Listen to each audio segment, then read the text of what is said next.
Nii, tere pärastlõunat. Minu teema suhtlemine eaka patsiendiga.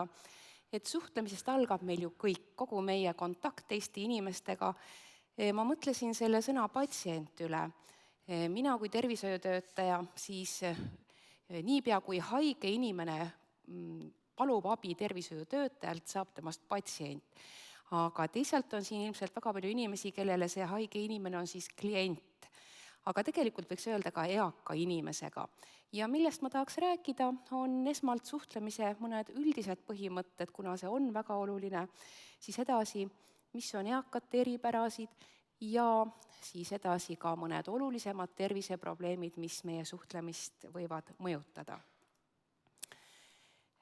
Mõtted, mis ma olen kirja pannud, ma ei ole kõigile viiteid pannud, aga nad on tõesti kõik uuringutest pärinevad. Et kui kaua võtab aega see, et tekiks pilt sellest inimesest, kellega suhelda. Esimesed 4 sekundit. See on väga kiire aeg ja kui mõelda veel seda, et selle 4 sekundiga pole me jõudnud palju suhelda suuliselt, verbaalselt, siis tegelikult see esimene suhe partnerisse kujuneb ju tema välimuse, tema hääle, tema kõnemaneeri, hoiakute, kõige selle põhjal. Nii et tegelikult ongi 70–80% meil inimeste vahelisest suhtlemisest on mittesõnaline. Ja tihti me selle peale üldse ei mõtle. Me mõtleme, et need sõnad, mis me välja ütleme, on see kõige olulisem osa. Päris suhtlemise inimeste vaheliste suhetest on see ainult vähem kui 1/3. Miks on mitteverbaalne suhtlemine oluline, et me sellele mõtleksime? Kui tehti selline koolitus, see oli tervishoiutöötajatele, et neid koolitati ainult jälgima oma mitteverbaalset suhtlemist kehakeelt. See, kuna noogutada, kuna vait olla, kuna käsi õlale panna ja nii edasi, siis nende patsientide rahulolu suurenes märgatavalt teenusega. Nad ei saanud erialast koolitust. Ja see suhtlemise teema on tegelikult äärmiselt oluline, et me saaks hea kontakti ja ka me saame sel teel suunata meie juttu suhtlemist vajalikus suunas. Kui me suhtleme patsiendiga, siis öeldakse, et üks esimesi, mida me selles suhtlemises peaksime saavutama pärast seda, kui me oleme kontakti saanud, on see, et see inimene tunneks ennast võimalikult turvaliselt. Kui ta pöördub tervishoiutöötaja juurde, sotsiaaltöötaja juurde, mis iganes professionaali poole, siis reeglina on tal mure. Jah, tõesti, isegi kui ta läheb kuskile ringi ennast pakkuma, ka siis on ta ärevuses. Ja see ei ole päris normaalne olukord. Ja meie siht oleks saavutada see, et ta võimalikult tunneks ennast turvalisena, mis see tähendab. Me kuulame teda, mõtleme temaga koos, kuulame teda ära ja me pakume kindlustunnet teha tõesti pakkuda parimaid mõtteid, soovitusi, mis on meie võimuses või mis on tänapäeval üldse teada. Kui inimene ei tunne ennast turvalisena, siis ta kas võitleb, põgeneb või annab alla ja selline suhe ei too enam teil koostööd, kindlasti mitte. Ja kui vaadata veel ka, millised kaebused on, tervishoiu valdkonnas, ma tean neid, olen rohkem kursis, siis valdav osa neist on seotud suhtlemisega, vähem on seotud siis sisuliste raviküsimustega.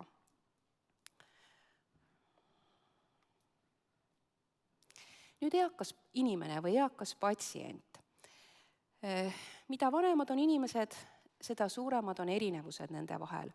Kui te mõtlete 1-aastase lapse peale, nad on enam-vähem ühepikad, oskavad enam-vähem ühepalju sõnu, kes on hakanud käima, kes kohe hakkab käima, nad on suhteliselt hästi prognoositavad või me teame enam-vähem, milline see 1-aastane laps on, kui ta on normaalse arenguga. Kui te aga püüate endale ette kujutada 80-aastast inimest, siis milline pilt see võiks tulla, ma usun, igal ühel peast tuleb täiesti erinev pilt. See 80-aastane inimene võib olla suure riigi president või ta võib vajada abi igas oma igapäevaelu toimingus ja kõik, mis sinna vahele mahub. Nii et tegelikult vanusaastates või kronoloogiline vanus ei ütle meile väga palju nende inimeste kohta. Ja on inimesi, kes vananevad väga edukalt, kus me ei pea tegelikult üldse midagi mõtlema eripärast suhetes, vaid just need üldised suhtlemise viisid, reeglid, ükskõik kui vana see inimene on. Aga siiski järjest rohkem tekib ka eripärasid vanemas eas. Mida vanem inimene, seda rohkem ta on kokku puutunud erinevate abistajatega, erinevad kogemused on sellest tekkinud, need jätavad oma jälje. Ta kas usaldab kõiges, küsimata midagi, või vastupidi, ta ei ole rahul ühe arvamusega, ta otsib mitut arvamust. Nii et kogu see tema eelnev käekäik, kaasa arvatud kokkupuuted tervishoiu- ja hoolekandetöötajatega, mõjutavad seda, kes ta on, kui palju ta soovib meie soovitusi jälgida. Probleeme on palju nendel inimestel, kes otsivad abi ja kui mida vanemad, seda rohkem. Juttu on palju ja tihti ei oska inimene alustada sellest kõige olulisemast. Siin on nüüd meie kui professionaalide oskus küsida nii, et me jõuame jälile, millest see asi alguse sai või mis on kõige olulisemad. Et siin ongi, eakate puhul on üldiselt maailmas kasutatud igakülgse hindamise instrumendid, kus sisaldavad juba niisuguseid küsimusi ja aspekte, mis kõik võivad olla olulised.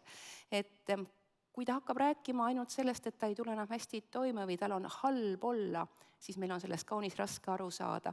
Ja siis tasub kindlasti kasutada mõnda sellist suunavaid küsimusi või siis lausa küsimustikku. Tervis on vanemas eas üldiselt järjest tähtsam, sest inimesed on tunnetanud terviseprobleeme, aga veel tähtsam on tihtipeale iseseisvus. Tervisele võib käega lüüa, aga iseseisvalt elada nii kaua kui võimalik, see on meie kõikide soov.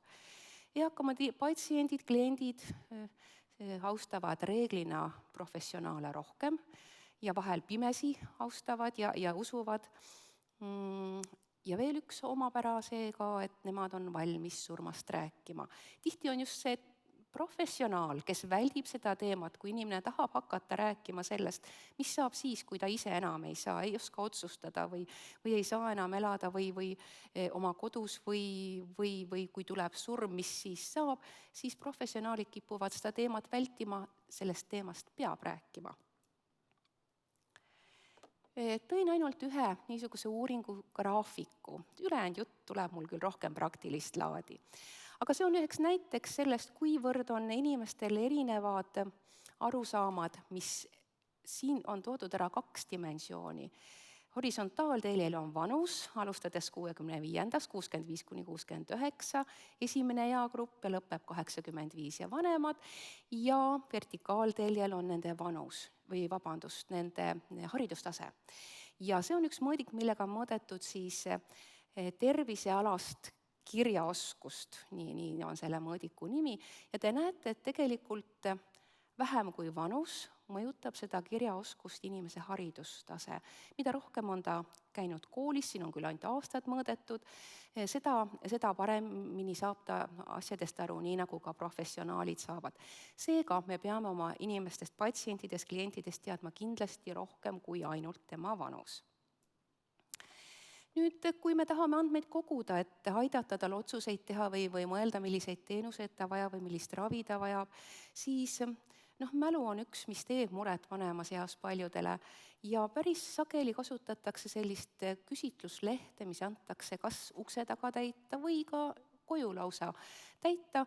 Inimene paneb kirja sinna oma ravimid, paneb kirja haigused, kus ta on millist teenust saanud, sest kui küsida kõiki neid küsimusi nüüd järjest ja kui meil on veel aega piiratud, siis võib vanem inimene minna närvi ja tal lähevad need asjad kõik meelest ära, nii et te saate palju väärtuslikku informatsiooni ja lisaks sellele saab aega säästa muust rääkimiseks. Pereliikmed ja abistajad, nende küsitlus võib olla vahel vajalik, siin peab olema ettevaatlik, et me ei unustaks ära seda inimest ennast, aga tihtipeale on see vajalik, et saada siis lisaandmeid. Nüüd, kui me teame, et tal on abistajad olemas, olgu see siis planeerides mingit terviseprotseduuri või ka abi igapäevaelu elamisel, siis sellest on vähe, kui me ei tea, mida see abistaja suudab teha, nii et nii-öelda varjatud patsient või varjatud klient on ka see abistaja, eeskätt siis omastehooldaja. Et ka tema tervise ja toimetuleku hindamine on tõesti oluline. Ja lõpetame seal, et kui juba on mingeid teenuseid saav inimene, on ta hooldekodus, on ta haiglas, me teame, et tal käib koduhooldustöötaja, käib koduõde, siis nende professionaalide arvamused võivad meile anda ka väga väärtuslikku infot. Nii et tegelikult, kui meil on vaja mingeid otsuseid teha, me ei ole päris kindel, kas selle inimese jutt on adekvaatne, me katsume saada infot igast võimalikust allikast. Lisaks sellele, kui ta elab kodus või kui ta plaanib kas haiglast või taastusasutusest uuesti koju minna, siis keegi peaks vaatama kodu üle. Et see on jälle väga oluline, et ta jääks hätta seal nii palju kui võimalik teha ettevalmistusi juba enne, kui ta koju naaseb. Ja veel üks olukord, mis on kindlasti tuttav paljudele teist, inimene ei tule üksi arsti juurde või sotsiaaltöötaja juurde, ta tuleb koos mõne omaksega. Ja nüüd võib juhtuda nii, et tekib nii-öelda tandem, 2 1 vastu. See inimene, kellel on abi vaja, tema jääb nagu kõrvale ja tegelikult vestleb see professionaal selle saatjaga. Et need olukorrad võivad olla vajalikud, kui me ei saa adekvaatset informatsiooni selle inimese enda käest, aga võib-olla ka, kindlasti muidugi tuleb küsida inimese enda käest, mis on tema soov. Kui laps on mures, et ta ei saa üksi kodus enam hakkama, vaja hooldekodu kohta, siis oluline on ju loomulikult ka inimese soov. Vahel on vaja paluda seda saatjat, et nüüd hetk mul on vaja rääkida või teha läbivaatus sellele inimesele, kes pöördus. Et olge kena, oodake natukene väljas ukse taga. Et siis inimene ei jääks 2 silma vahele. Veel võivad olla niisugused hetked, kus inimene ise diskrimineerib ennast vanuse tõttu, mis tähendab seda, et ta kannab ennast maha. Ma olen nii vana, mis minust nüüd enam? Ja meil on olnud haigeid, kes on istunud 3 ööd päeva tugitoolis, sest ta ei saanud pikali panna, ta ei saanud hingata enam, ta ütles, ma olen nii vana, et ega siin midagi teha pole. Kui see suhtumine kandub üle professionaali, vaat see on niisugune siis ülekandumine, see võib muuta ja mõjutada meie otsuseid. Ja teisipidi, kui nüüd professionaal on ka noogutab ja on nõus, et ega tõesti siin midagi teha ei ole, siis see omakorda kandub tagasi sellele inimesele, võib kanduda ja enamasti kandub. Näed, tema arvas ka nii. Nii et need ülekandumine ja tagasikandumine on asjad ka, mille peale peame mõtlema väga. Võib olla ka selline ülekandumine, mis on vastupidise suunaga, eriti kui on mitu inimest koos, eakad inimesed tahavad üks näida parem kui teine oma olukorralt ja toimetulekust, võib liiga heaks oma olukorda hinnata. Ja kui me ei võta sellest nii-öelda ülekandumise momendist kinni, siis me jälle oleme valel teel. Haridus, keel ja kultuur. Et nüüd sõltub, kui vana on see professionaal, siis tõesti meie keelekasutus võib olla väga erinev, meie haridus, mis on saadud, on üsnagi erinev, nii et seda siis nii palju kui võimalik ikkagi arvesse võtta. Ja nüüd mõned olulisemad terviseprobleemid. Kui inimene on 90-aastane, ta saab hästi endaga hakkama, tal on võib-olla vererõhk kõrge, võib-olla ta võtab diabeedirohtu, ta tuleb toime, me suhtume temasse igati kui teise inimesse, ükskõik mis vanusest ta on. Aga kui te näete, et inimene ei kuule hästi, siis see võib olla see, kui noor inimene ei kuule, siis on teil enamasti, igaüks meist mõtleb, et jah, tal on mingi kuulmisprobleem. Kui vanemal inimesel on kuulmisprobleem ja ta vastab meile valesti, aga ta ei kuulnud meie küsimust õigesti, siis kipub olema esimene mõte, et tegemist on dementsusega. Kuulmise langus võib olla väga oluline takistav tegur meie suhtlemisel. Nägemishäired, ma räägin nendest natuke pikemalt, kuidas selliste häiretega inimestega, millised soovitused suhtlemiseks on, ja kindlasti dementsus. Dementsus on, sellest on täna siin juttu olnud, juba on palju igal pool ka juttu olnud viimasel ajal. Mitte üheski eas ei ole dementsus vanusest tingitud. Kunagi ei saa öelda, et vaadake passi, teie vanusest dementsus on normaalne. Et alati tuleb teha diagnoos. Ja täna ei puuduta nii palju mina deliiriumi ja depressiooni, aga mõne sõna ainult ütlen. Kui tekib äge segasusseisund, siis ükskõik kui vana see inimene on, tuleb arsti juurde pöörduda kohe. Tegemist deliiriumiga, Ükski dementsus ei alga niimoodi, et nädal aega tagasi oli ta täiesti okei ja nüüd on läinud sassi või et eile oli kõik korras ja nüüd on sassis. Et on väga palju haigusi, mis tekitavad ägedat segasusseisundit ja need on vaja kiiresti diagnoosida. Depressioon, kõigega päri, mis rääkis professor siin esimeses loenguvoorus, aga ma tahan veel juurde öelda seda, et tõepoolest seda pisarate valmidust ja seda mõtet, et ma vist olen kurmameelne või ka väljanägemist, seda ei pruugi nii olla, aga need vanemas eas järjest rohkem hakkab keha tunnetama depressiivsust, lisaks sellele, et kaob ära huvitunne ja rahulolutunne.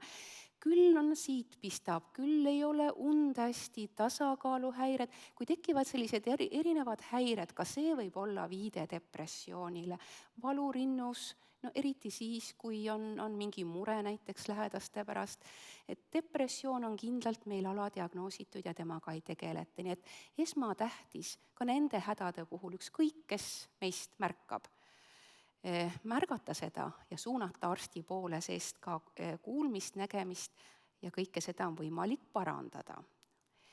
Ja siis mõned mõtted, spetsiifilisemad mõtted juba, kuulmispuudega inimene, kui inimene ei kuule, siis ole enne nähtav kui kuuldav. Ära mine puuduta selja tagant. Seda muidugi mitte kummalgi juhul, et kui suhelda, püüda minna nii, et ta näeb kõigepealt ja siis juba läheneda ja luua hea visuaalne kontakt. Taustamüra vanemas eas väga palju halvendab kuulmisvõimet, nii et raadio kinni, aken kinni, paluda teistel olla selleks ajaks vait. Mitteverbaalne suhtlemine, žestid aitavad palju mõista inimesel teie mõtteid, teie emotsioone, hääldada selgelt, lause lõpud eriti ja väike paus ka veel pidada. Mitte liiga valjult rääkida, mitte üle artikuleerida, mitte karjuda ühte sõna korduvalt kõrva, püüda öelda mõne teise sõnaga seda. Ja kui vestluse teemat muuta, siis anda sellest ka teada. Pettunud, tüdinud ilme viib selleni, et inimene lööb jälle käega, ja küll lõpetame selle jutu ära, et teil on väga raske kuulata. Kuulmisabivahendid, näitan järgmise slaidi peal kohe neid, mis peaks olema igal pool olemas. Ja kui ei aita need, siis kirjutamine, ka tähestik ja kõik nii. Meil on olemas saadaval väga palju erinevaid abivahendeid, mitte siis individuaalseid, vaid ka need, mis peaks olema igas asutuses, kus on kokkupuude eakate inimestega küllalt sagedane, sest nende hulgas on siis kuulmisprobleeme palju. Need ei maksa nii palju igas perearstikeskuses, igas sotsiaalkeskuses, igas sellises punktis, kus on meil arvata, et tuleb eakaid inimesi, siis need abivahendid peaksid olema muretsetud. Nägemispuudega inimene. Nüüd tuleks olla kuuldav siis enne kui nähtav. Sahistada jalgadega, kõvema sammuga astuda, ust sulgeda, avada nii, et see oleks kuuldav, köhatada, kindlasti alati öelda, kes ma olen, kes ma tulin, mida ma soovin sellest inimesest.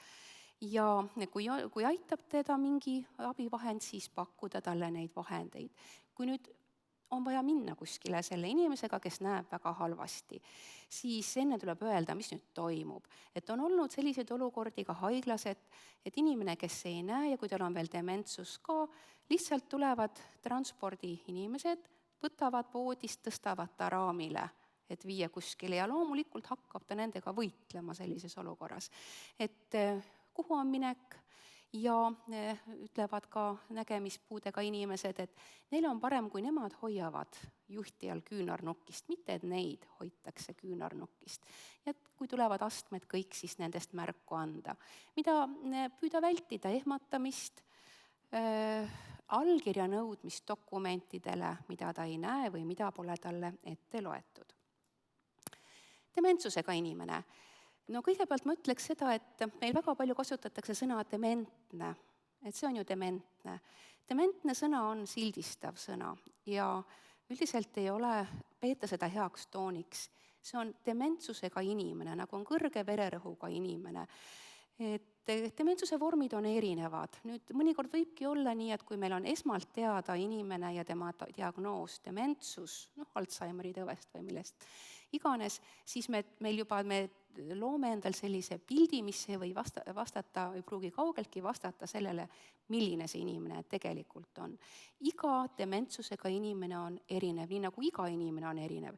Mõni dementsuse vorm on selline, kus see inimene on väga lahke, leeb, aga ta ei võta ette midagi, ta ainult istub ja ootab, et keegi temaga tegeleks. Mõni dementsuse vorm on selline, kus inimene on väga rahutu, käib ja otsib või püüab välja minna. Nii et nad on väga-väga erinevad, on dementsused, rääkimata sellest, et dementsuse staadiumist sõltub ju väga palju. Igal juhul tuleb austada dementsusega inimest koos tema haigusega ja tema tunnetega, sest tundeid ei kao ära isegi siis, kui ta ei oska neid enam väljendada. Mida pidada meeles? Ära vaidle, ees ja taga, ma ütlen ikka, ära vaidle dementsusega inimesega, see ei vii mitte millelegi muule kui ainult konfliktini teie vahel. Ükski loogiline põhjendus ei toimi sellises olukorras. Ole kannatlik, rahulik, asjalik, ära ole liiga nõudlik, ära anna selliseid korraldusi, mida ta ei suuda järgida, kus on palju etappe selles, näiteks mine pese ennast ära ja tule vaheta riided, tule voodisse. Kui ta ei ole selleks võimeline, siis teeme ühe sammu kaupa. See tekitab konflikte. Püüa mõista tähendusi ja käitumist, algata suhtlemisi, hoia vestlust.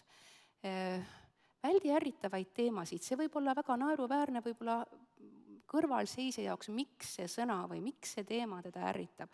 Tal tekib mingi seos, millest meie ei pruugi aru saada. Ülekandumine, tagasikandumine on siin teema veel olulisem kui teiste inimestega suheldes. Me võime öelda väga ilusaid sõnu, aga karmi, kurja, järsu häälega ja see dementsusega inimene muutub samasuguseks. Me võime vastupidi käituda, nii et meie kehakeel on ääretult oluline nende inimestega suheldes. Ära vaidle.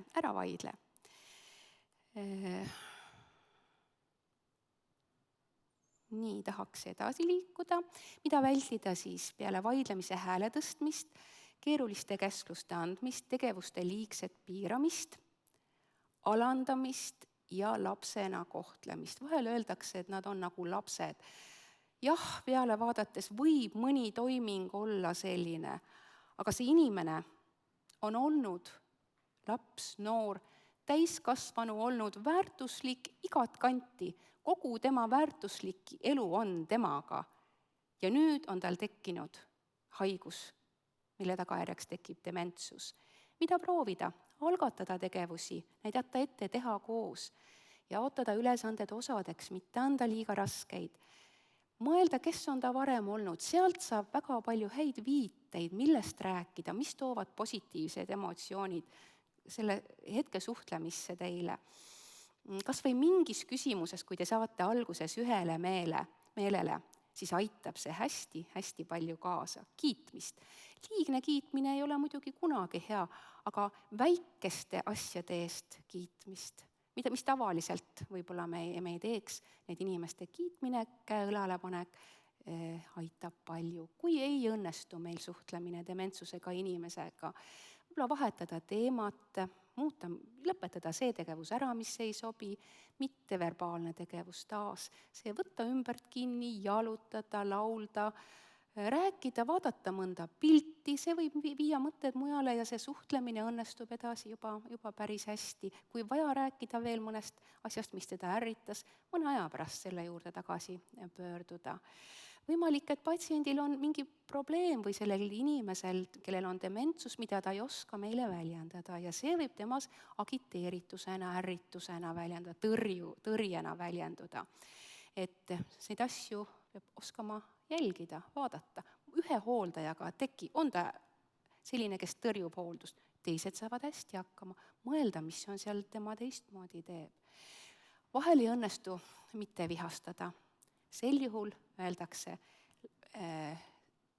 paluda, kui vähegi võimalik on, kedagi teist sinna juurde ja minna tuulutada natuke ennast ja tulla jälle tagasi ja anda endale ka andeks see vihastamine. Nii, aga veel siis suhtlemise probleeme, aega on napilt, probleeme on palju, eakatel vahel piirab rahaline piiratus on võib-olla meie otsustel. Ja muidugi ka see, et kõigepealt me peame teadma, mis on vanusest, mis on haigusest, ega alati ei ole see nii lihtne. Mida saab parandada, millega peab kohandama, millised sekkumised on elu pikendavad, aga seejuures elukvaliteeti halvendavad, millised on elukvaliteeti parandavad ja mitte oluliselt mõjutavad, ehk siis ka elupikkust. Hirm, haige hirm kaotada iseseisvust, nii et personal peab olema kaunis teadlik vananemisest ja vanaea probleemidest. Nii et võtta need mõtted kokku. Kui on eakas patsient ja kui tekivad mingid probleemid, ta vastab valesti või siis mida endalt küsida, et suhtlemist jätkata, kas ta kuuleb sind, kas ta tunneb sind ära, kas ta saab aru, mis sa talle ütled, kas ta tunneb ennast mugavalt oma probleemidest rääkides, kas sul on piisavalt aega, alati ei ole, siis tuleb panna ajapiirid, öelda proua Kuusk, ma saan aru, meil on pikalt teiega rääkida, aga täna mul on teie jaoks aega ainult 10 minutit, aga see 10 minutit on teie päralt ja siis juba edasi toimetada. Kas sa jätad mitte kiirustava ja temast huvitatud inimese mulje ja kas sa tunned ära, kui toimib ülekandumine ja tagasikandumine, kas see mõjutab sinu otsuseid? Otsustest ja tulemustest teatamine peab veenduma, et see inimene sai aru, et ta kuulis, et ta sai aru, mis me talle ütlesime, olgu need diagnoosid, uuringud, tulemused, soovitused, ravimite võtmine. Väga sageli on kasuks kirjalik juhis. No ravimite puhul on lausa oluline, et ta teaks, mis nimega või mis toimeainega ravi mida teeb. Et meil on olnud väga raskeid olukordi, kus inimene võtab 2 verevedeldajat korraga, mis on kumbki omaette väga suurte tüsistuste ohuga. Et mis ravim, mis siis, et eri nimega, aga mis toimet ta omab. Realistlik prognoos hoolduse ja abivajaduse osas alati vaja rääkida läbi, olgu ta tervishoiuliinis või mitte. Alati anda parimad soovitused, mis me oskame, olgu see ravis, olgu see tõesti taastusravis, abivahendites parim. Aga edasi järgneb sellele realistlik plaan, alati parim ei realiseeru. Aga me ei tohi arvestada, et ta on eakas, et temale pole meil mõtet rääkida neid, mis tegelikult, kas on kallis ravim või ei kompenseerita seda palju, et ikkagi tuleb anda see parim otsus ja siis juba teha koos nii inimese kui vajadusel tema lähedastega realistlik tegevuskava. Nii, ja kõigist nendest teemadest sai kokku kirjutatud üks raamat, mis on küllalt uus, veel alla aasta vana. Gerontoloogia on nüüd selle raamatu nimi ja selles raamatus on 12 autorit Eestist kirjutanud, miks inimene vanaks saab, kuidas inimene vanaks saab, kuidas toitumisega toetada edukat vananemist, siis milline on õppimisvõime esimese tänase esinemal on 2 peatükki selles raamatus, aga ka sellest dementsusest on päris pikalt kirjutatud, palju rohkem, kui ma täna jõudsin siin rääkida, aga samamoodi on üks päris paks peatükk või pikk peatükk on tervisemuredest just sellise mõttega, kuna tunda ära, mis on vanusest, mis on see koht, kus arstile tuleks pöörduda. Ravimid on toodud nimetuste kaupa just jälgijatele, siin ei ole juhiseid, millist ravimit kirjutada, aga jälgija, kes annab ravimit, et ta saaks neid jälgida. Ja samamoodi on toodud siis ka juhised, mida ma ise saan teha, mida see inimene ise saaks teha, et vältida siin tüsistuste teket või aeglustada selle probleemi kulgu. Ja siin on ka peatükk sotsiaalsetest teenustest ja saamise võimalustest. Lõpetab selle raamatu ergonoomika peatükk, nii et ka need mõtted, kuidas paremini abistada inimest, kes ei suuda enam ise liikuda. See raamat peaks olema suurtes raamatupoodides saadaval, aga Tartu Ülikooli kirjastusest saab seda alati ka neti teel tellida, et just eile sain kirjaga sellise, et kohe peaks sellest raamatust ilmuma ka korralik e-väljaanne. Et kui on huvi, siis väga soovitan siit lugeda edasi. Aga tänan.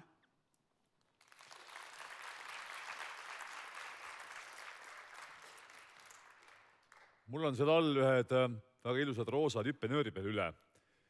Kas on küsijaid, kes tahaks küsida mulle küsimuse?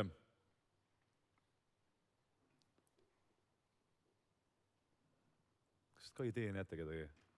Mina küll ei näe.